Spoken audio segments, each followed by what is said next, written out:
Kalau kita bicara investasi akhirat, jangan-jangan belum percaya akhirat seperti yang kita bayangkan. Iya.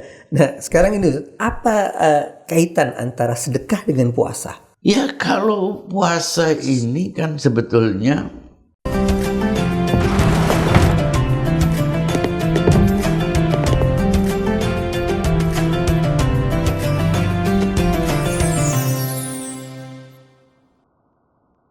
Bismillahirrahmanirrahim. Assalamualaikum warahmatullahi wabarakatuh. Sahabat Dana Mustadhafin, Ramadan tiba, maka ada banyak kebiasaan yang kita lihat. Ada orang berbondong-bondong ke masjid untuk menunaikan ibadah berjamaah. Ada orang yang berbondong-bondong ke mal untuk belanja, nyambut Lebaran. Tapi ada satu kebiasaan juga umumnya di Indonesia, yaitu orang mengeluarkan sedekah.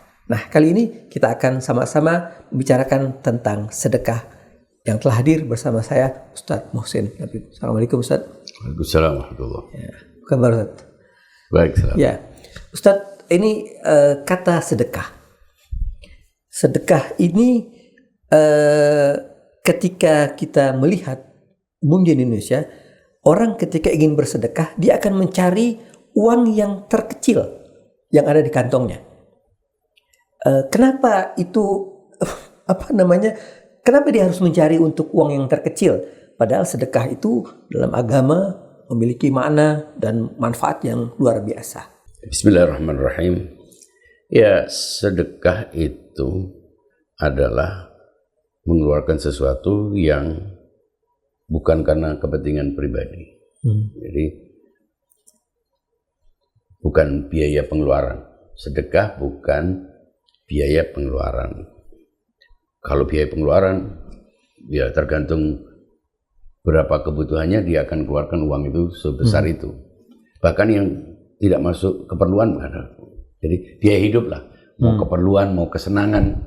Orang biasanya kebanyakan orang rela mengeluarkan uang hanya untuk supaya senang.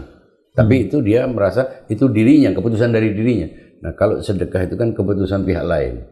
Tuhan, agama, atau apapun yang tidak berhubungan dengan dia. Nah, ketika bukan keputusan dirinya dan dia tidak mendapatkan feedbacknya, tidak mendapatkan keuntungannya secara langsung, ya dia akan mengambil resiko paling kecil. Kan kita diajar itu bagaimana mengurangi resiko. Ya, salah satu cara mengurangi resiko, mengeluarkan yang tidak berefek terhadap fundamental ekonominya, ngambil yang paling kecil. Siapa tahu dengan kecil dapat pahala, siapa tahu itu pun dengan hitung-hitungan yang tidak terlalu yakin gitu. Seperti orang mau nanam saham, ya asal ikut-ikutan, padahal dia punya uang banyak.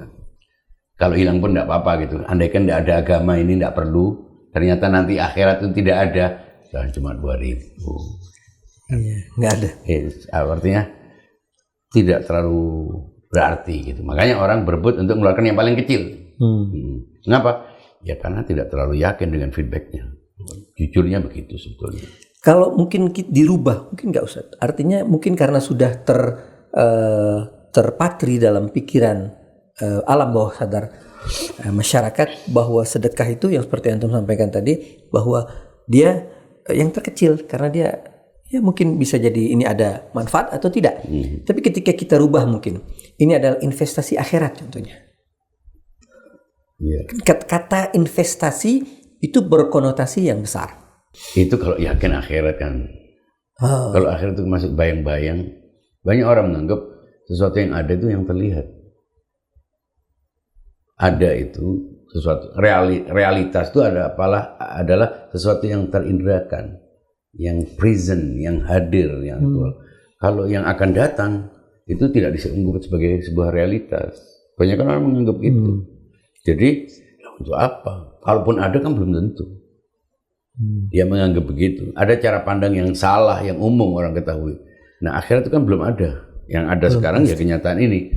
Nah, orang disuruh untuk bagaimana dia bertahan hidup, bagaimana dia mengamankan peluangnya untuk lebih nyaman, ya sekarang ini. Tapi untuk yang datang itu, karena belum jelas, ya harga 2.000 itu sudah worth it, sudah sepadan gitu. Jadi persoalannya kalau kita bicara investasi akhirat, jangan-jangan belum percaya akhirat seperti yang kita bayangkan.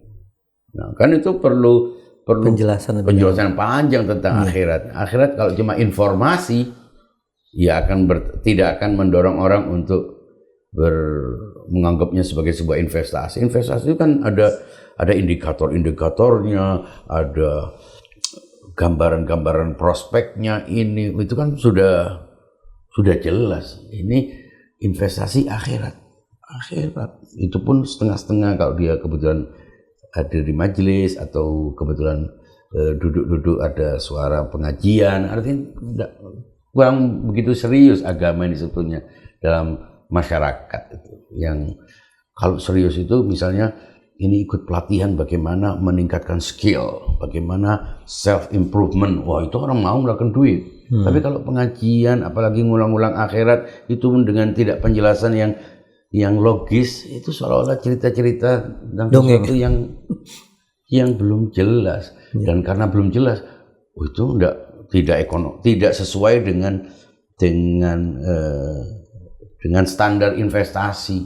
Kalau investasi itu harus jelas, keuntungannya itu sudah hampir pasti, baru orang mau invest. Nah, sedekah itu pertama karena bukan keputusan diri sendiri, beda dengan tadi itu, mau baik kebutuhan maupun kesenangan, karena itu jelas dia akan keluarkan.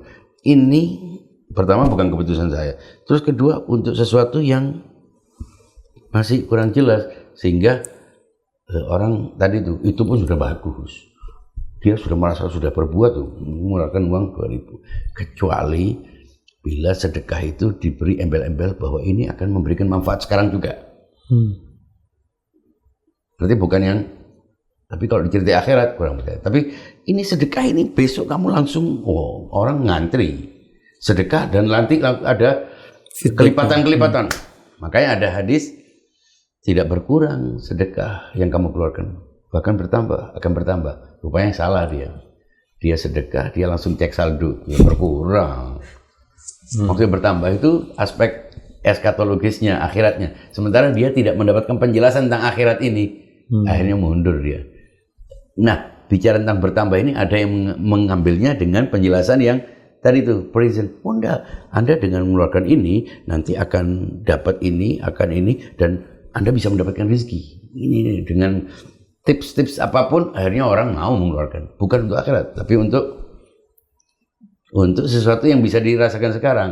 Dan banyak orang terpengaruh oleh penjelasan-penjelasan bahwa nanti itu kembalinya sekarang juga, nggak nunggu di akhirat. Orang berbondong-bondong, termasuk puasa. Pahala sih, ya kalau ada sih nggak apa-apa. Tapi yang jelas aku sudah diet. Itu lebih mendorong orang. Makanya orang berbondong-bondong, sholat juga begitu. Sholat akan menerbitkan cahaya atau apa bahasa gitu. Enggak, sholat ini akan dapat dijelaskan secara saintifik. Ini nanti begini-begini dan mengatasi rematik. Akan membuat peredaran darah. Wudhu itu karena begini itu nanti seorang dokter yang menjelaskan, bukan ustadz lagi. Ustadz sudah di awal saja untuk kutipan-kutipan ayatnya. Tapi penjelasan saintifik orang berbondong-bondong untuk itu. Jadi sholat untuk mengatasi rematik, ngantri. Puasa untuk mengatur metabolisme. Orang mau dengar ini ilmiah dan ini yang benar. Tapi itu nanti akhirat, nanti kita akan dapat ini. Apalagi yang jelaskan akhirat ini orang-orang yang juga tidak mencerminkan akhirat itu sendiri, lebih tidak percaya orang. Iya. Nah, sekarang ini apa kaitan antara sedekah dengan puasa? Ya, kalau puasa ini kan sebetulnya sedekah itu tadi seperti saya katakan, sedekah itu ya maksudnya ya artinya ketika bulan Ramadan ini orang lebih banyak mengeluarkan sedekah. Ya, pastilah. Karena suasana Ramadan dengan orang bersedekah itu tujuannya untuk menambal kekurangan-kekurangan puasanya. Sehingga dia perlu bersedekah. Dan iklim kebetulan semuanya juga begitu gitu. Jadi kalau dia tidak ikut bersedekah, kayaknya dia tidak. Ini lagi-lagi ke FOMO ini. Semua orang pada ketinggalan zaman ya. Iya. Semua orang suasananya begitu. Masa aku nggak ikut gitu. Jadi dia beradaptasi dengan situasi keadaan. Kalau orang beda itu orang tidak suka terbedakan. Orang lebih suka mengikuti arus yang ada, termasuk bersedekah. Dengan semua itu tetap bermanfaat. Bedanya apa? Sedekah itu walaupun riya, walaupun sedikit, tetap ada manfaat. Riya, ya, orang tujuannya bukan karena percaya untuk mendapatkan sesuatu, karena Tuhan, karena agama, karena akhirat. Ya supaya orang itu menghormati saya misalnya, atau supaya saya diterima oleh orang, masih tetap bermanfaat, minimal kan untuk orang lain. Tapi kalau dia sadari bahwa sedekah ini akhirat itu sejelas itu, pemahaman tentang tauhid itu sekuat itu, dia sudah tidak lagi melihat apakah itu akan kembali kepada dirinya, dan tidak lagi melihat angka kecil. Ya, seperti orang bersedekah baju, memang mau buang bajunya sudah lama. Ya, supaya kelihatan, siapa tahu bekas tapi ngasih pahala, disebutlah sedekah. Tapi sebetulnya nggak ada yang nyuruh sedekah, dia akan buang gitu karena sudah tidak layak pakai misalnya, atau dia lebih suka pakaian yang lubang sedikit pun dia tidak mau. Nah, itu orang-orang yang mudah bersedekah dalam tanda petik, artinya membuang sampah tapi bersedekah. Nah, bersedekah kenapa milih yang paling kecil? Ya tadi itu untungnya. Tapi kalau orang yakin dengan akhirat, dia yakin bahwa akhirat itu bahkan lebih nyata. Walal akhiratu khairun laka minal ula. Akhirat itu justru yang nyata. Kita ini proses menuju ke situ. Oh, itu sudah tidak lagi mengukur apakah akan kembali manfaatnya kepada dirinya, juga tidak lagi mengukur yang paling kecil. Dia akan mengambil yang paling besar, justru untuk yang lebih abadi dia mengeluarkan yang lebih besar. Untuk yang sekarang ini ya sekedar bertahan hidup. Tapi betapa sedikitnya orang itu, pasti terkenal orang itu. Ya, berarti kalau mungkin boleh saya ambil satu kesimpulan, Ustaz. Orang itu dia harus bertauhid. Tauhidnya, ketika dia tauhidnya kuat, bagus, maka dia akan tahu nilai sedekah. Iya, pasti. Jadi berarti bagaimana sekarang ini konteks puasa, sedekah, dan bagaimana kita menguatkan tauhid kita sehingga ketika kita bersedekah di bulan puasa ini, dia semakin menguatkan iman kita, semakin menambah spirit kita, semangat kita, motivasi kita untuk mengeluarkan sedekah. Ya, kembali kepada yang tadi kita sebut pada pertemuan sebelumnya, ada penyembahan, ada penghambaan, ada penyembahan. Kalau dia mulai dari penghambaan, sedekah pun begini.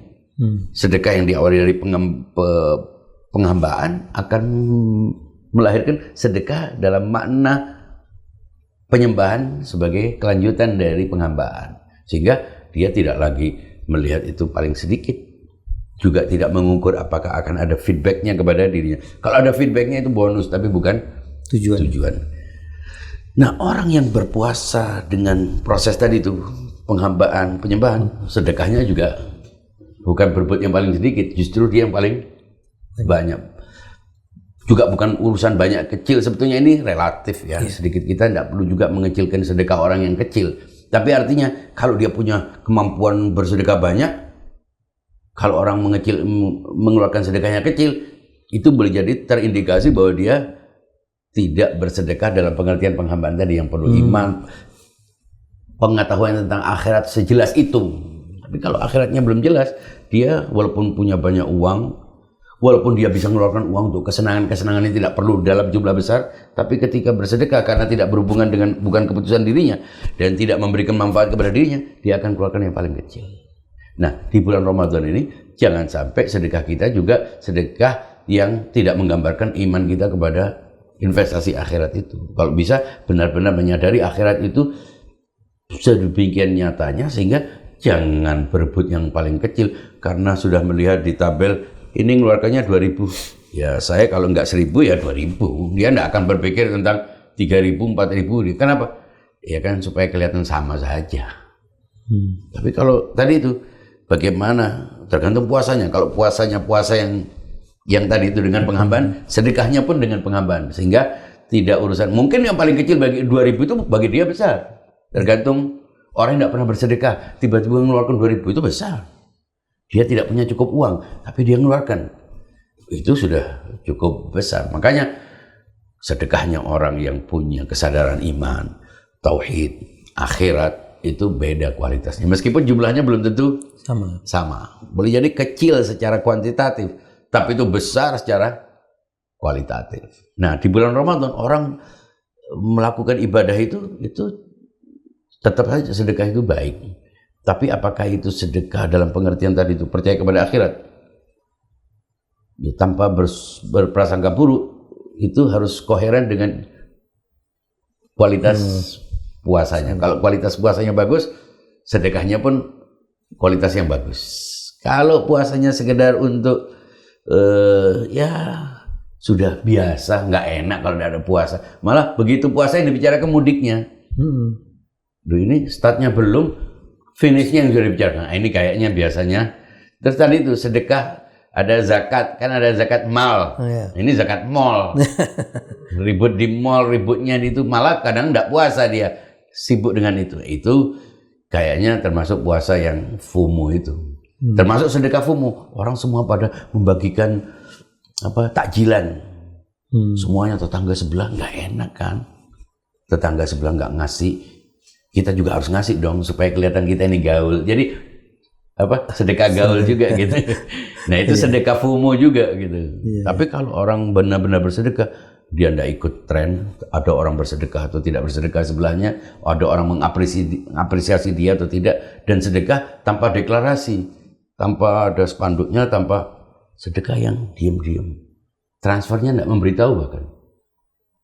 Jadi dia ngirim ke orang dan dia tidak memberitahu, ini saya sudah transfer, dia diam senyap. Ini sedekah yang sudah pasti akhirat, yakin tentang akhirat seperti kita yakin kira-kira 20 kilo dari sini ada kota kecil namanya Depok.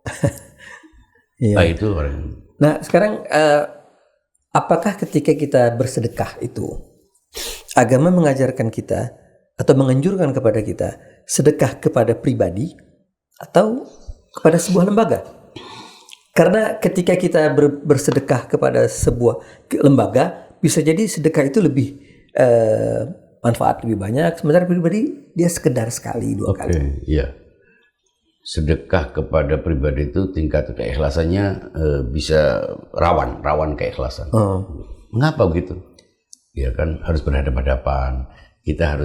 Orang itu harus tahu yang memberi, terus dia harus mengorbankan perasaan ini ada ya korban hierarki kan, ada yang diberi, ada yang diberi, dia harus munggu-munggu, dia harus mengeluarkan sedikit effort tentang perasaan. Tapi kalau kepada lembaga, pertama yang menerima bukan sebagai orang yang berhak karena petugas dan impersonal. Jadi tingkat keikhlasannya kan orang nerima sedekah itu tidak harus terima kasih. Ya ini poinnya yang saya ingin sampaikan di sini. Banyak orang kalau nerima sedekah itu harus terima kasih. Memang sepatutnya terima kasih, tapi tidak harus terima kasih. Tidak ada aturan untuk berterima kasih. Tidak boleh terima kasih. Kenapa? Loh, yang berterima kasih yang ngasih malah. Iya, karena dia dibantu. Iya, terima kasih kamu sudah mau memposisikan diri kamu lebih rendah dari saya, sehingga dengan itu kamu menerima sedekah. Kamu setelah memberikan sesuatu yang lebih berat, yaitu perasaan. Apalagi yang menerima ini bukan yang menggunakan, menyalurkan. Nggak boleh terima kasih. Nggak boleh terima kasih. Kartu merah itu kalau ada penyalur berterima kasih. Terima kasih bukan buat saya, kamu lalu nambah beban saya untuk nyalurkan ke orang lain. Malah lebih layak dikasih uang tambahan tips karena mau berkorban, bukan bagian dari sedekahnya. Jadi sedekah plus tipsnya. Karena apa? Dia berkorban untuk waktu. Nah, sedekah kepada lembaga itu meminimalisir tadi itu hierarki perasaan, meminimalisir personalitas. Tidak ada person to person.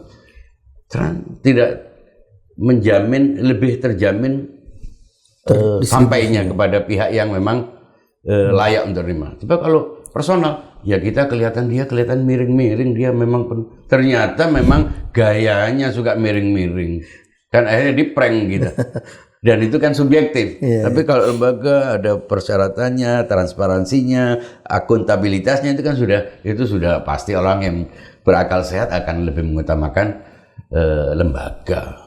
Memang bukan lembaga penerimanya, lembaga adalah penyalur. Kalau person kan penerima. Boleh jadi orang yang kita beri ternyata tidak layak.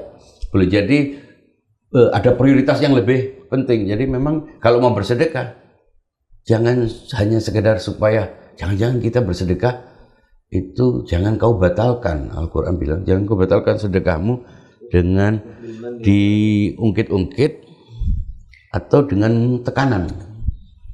Dia ngasihnya cuma segitu, tekanannya biaya terapi psikologisnya lebih besar dari itu. Lebih baik tidak menerima dia. Karena ada orang, jangan kamu menerima sedekah sehingga uang yang kamu terima dari sedekah tidak sebanding dengan biaya psikologismu akibat tertekan dari itu.